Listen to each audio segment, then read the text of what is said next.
Welcome to Behind the Music, and thanks for being a part of our family here at Victory. Whether you like us on Facebook or Instagram or follow us or subscribe or receive the Daily Hope text, we're just so glad that you're a part of the ministry that we have here at Victory.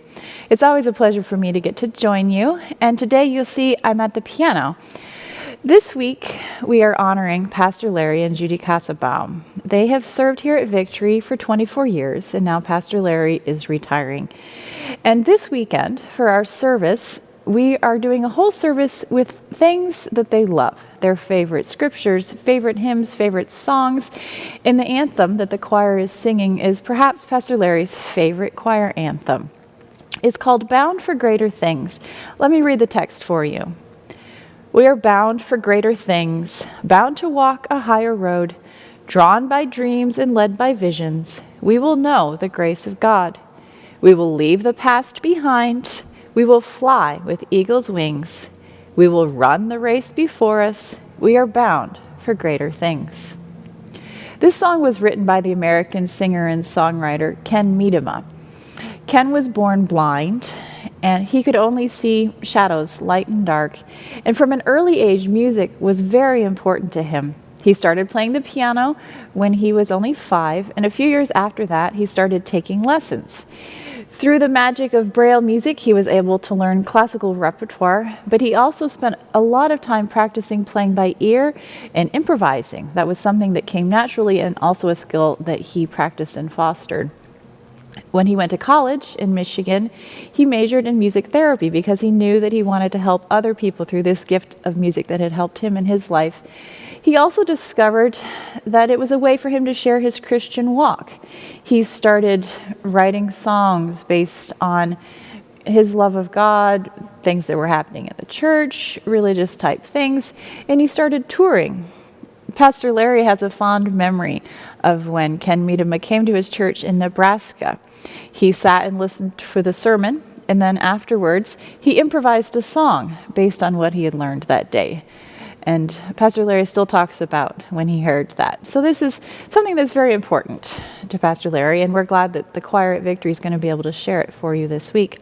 I'm at the piano today, as you probably noticed, because Ken was and is a pianist, and the song that we're doing is better suited for the piano than for the organ. One of the major differences between the organ and the piano is that with an organ, if you want the sound to continue, you have to keep your hands on the keys.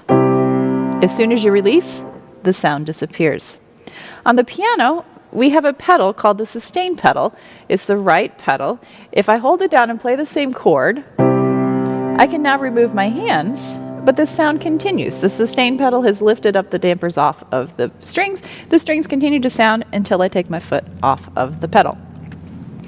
When I was in college, my piano professor said to me, "Kristen, what part of your body do you pedal with?"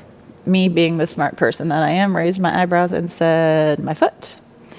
And Dr. Ashton said, "No," very graciously, "no, you pedal with your ear." And he's right. If I wasn't listening when I pedal, I could keep it down. All those notes could run together, and it just would sound disastrous. So you do have to think about what chords so they all fit together. Change the pedal, and change the pedal again. So things are not always what they seem, right? I was stating the obvious. Of course, it's my foot that's controlling the pedal, but really, it's my ear that's having to think about when to control that. And this song is sort of about that too. It's easy for us to want to just cling to what we know, what's safe, what's right now, but we have to have faith in God. We're bound for greater things, right? We don't have to just cling to what is right here in front of us. We have to have these dreams. We have to have these visions. That's something that Pastor Larry's been very good about talking about during his time here. I've had the privilege of working with him for 8 years, and we've had a lot of talks about vision. We had a 2020 vision. Where do we see Victory being, the next phase, Even as he's coming up to retirement, he's thinking about what's next. This is not the end, right? We have hope of a better future.